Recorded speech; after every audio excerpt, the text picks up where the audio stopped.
Hello दोस्तों, practice study में आप लोग का स्वागत है। चलिए आज बहुत इंपॉर्टेंट क्वेश्चन देखेंगे, बायोलॉजी का कुछ क्वेश्चन है। तो चलिए स्टार्ट करते हैं। पहला क्वेश्चन, जीवन की मूलभूत इकाई को क्या कहा जाता है? जीवन की मूलभूत इकाई को क्या कहा जाता है? ऑप्शन में कोशिका, ऊतक, अंग, नाभिक। तो क्या होगा इसका आंसर? इसका आंसर होगा कोशिका। जीवन की मूलभूत इकाई को कोशिका कहा जाता है। बहुत सारे कोशिका मिलकर ऊतक का निर्माण करता है। अब बहुत सारे ऊतक मिलकर के अंग का निर्माण करता है। बहुत सारे अंग मिलकर के आपको अंग तंत्र का निर्माण करता है, जिससे बॉडी का स्ट्रक्चर तैयार होता है। चलिए अब दूसरा नंबर क्वेश्चन, निम्नलिखित में से कौन सा कोशिकांग पादप कोशिका में पाया जाता है किंतु जंतु कोशिका में नहीं पाया जाता है? तो कौन सा होगा? Chloroplast, endoplasmic reticulum, mitochondria, ribosome. तो इसका आंसर होगा क्लोरोप्लास्ट। क्लोरोप्लास्ट जो है पादप कोशिका में पाया जाएगा, जंतु कोशिका में नहीं पाया जाता है। क्लोरोप्लास्ट और हरित लवक पढ़े होंगे कि ये पादप कोशिका में पाया जाता है, जंतु कोशिका में नहीं पाया जाता है।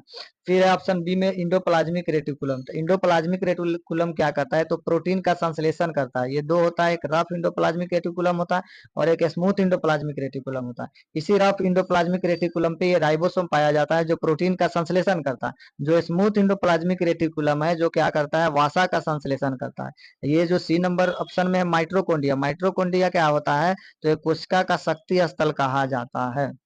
अब चलिए 3 नंबर, निम्नलिखित में से किन कोशिकाओं में नाभिक नहीं होता है? तो कौन से कोशिका में नाभिक नहीं होगा? मूल रोम कोशिका, प्लेटलेट्स, मोनोसाइट और लाल रक्त कोशिका। तो इसका आंसर हो जाएगा लाल रक्त कोशिका। आरबीसी में कोई नाभिक नहीं पाया जाता है। चलिए आगे, निम्नलिखित में से कौन से कोशिकाओं को आत्महत्या बैग, सुसाइडल बैग कहा जाता है? तो सुसाइडल बैग किसको कहा जाएगा? लाइसोसोम को आत्महत्या की थैली कहा जाता है, क्योंकि इसमें हाइड्रोलाइटिक एंजाइम पाया जाता है। हाइड्रोलाइटिक एंजाइम, अगर लाइसोसोम फटता है तो हाइड्रोलाइटिक एंजाइम बाहर निकलता है और कोशिकाओं को नष्ट कर देता है, इसलिए लाइसोसोम को आत्महत्या की थैली कहा जाता है। चलिए 5 नंबर, कोशिका का शक्ति स्रोत कौन सा है? तो कोशिका का शक्ति स्रोत किसको जाना जाता है? कोशिका भित्ति, माइट्रोकॉन्ड्रिया, राइबोसोम, न्यूक्लियस। इसका आंसर होगा माइट्रोकॉन्ड्रिया। माइट्रोकॉन्ड्रिया को कोशिका का शक्ति स्थल कहा जाता है। राइबोसोम प्रोटीन का फैक्ट्री है। कोशिका भित्ति, कोशिका भित्ति पादप कोशिका में पाया जाएगा, जंतु कोशिका में नहीं पाया जाता है। पादप कोशिका की कोशिका भित्ति किसकी बनी होती है? तो ये सेलुलोज की बनी होती है।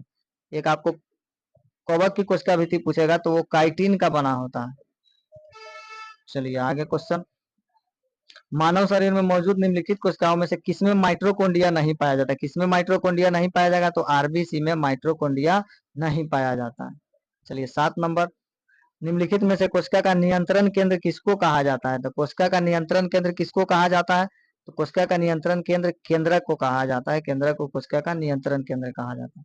चलिए 8 नंबर, निम्नलिखित में से कोशिका सूक्ष्म जीवित कोशिका कौन सा है? तो ये माइक्रोप्लाज्मा जो है सबसे छोटी कोशिका, मतलब सूक्ष्म जीवित कोशिका के रूप में जाना जाता है।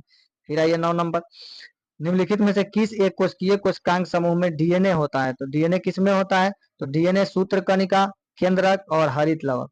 आप लोग पढ़े होंगे डीएनए जो होता है केंद्रक के अलावा कहाँ मिलेगा? तो केंद्रक के अलावा माइट्रोकॉन्ड्रिया और हरित लवक में डीएनए पाया जाता है। 10 नंबर, चिकनी अंतःप्रद्रव्य जालिका किसके अनुपूरक कार्यों के लिए रहता है? तो चिकनी क्या करेगा? लिपिड का संश्लेषण करता है। आप दो को पढ़े थे, एक रफ इंडोप्लाज्मिक रेटिकुलम, एक स्मूथ इंडोप्लाज्मिक रेटिकुलम। तो जो स्मूथ इंडोप्लाज्मिक रेटिकुलम है यही लिपिड का संश्लेषण करता है, और जो रफ इंडोप्लाज्मिक रेटिकुलम है इस पे राइबोसोम पाया जाता है और यह प्रोटीन का संश्लेषण करता है। फिर 11 नंबर, निम्नलिखित में से क्या डीएनए में मौजूद रहता है? तो डीएनए में क्या मौजूद रहता है किंतु आरएनए में मौजूद नहीं रहेगा? तो डीएनए में आप पढ़े होइएगा थाइमिन होता है, एडेनिन होता है, ग्वानिन होता है, साइटोसाइनिन होता है। तो डीएनए में ये थाइमिन पाया जाता है और आरएनए में यह थाइमिन यूरेसिल में बदल जाता है। आरएनए में यह थाइमिन यूरेसिल में बदल जाता है।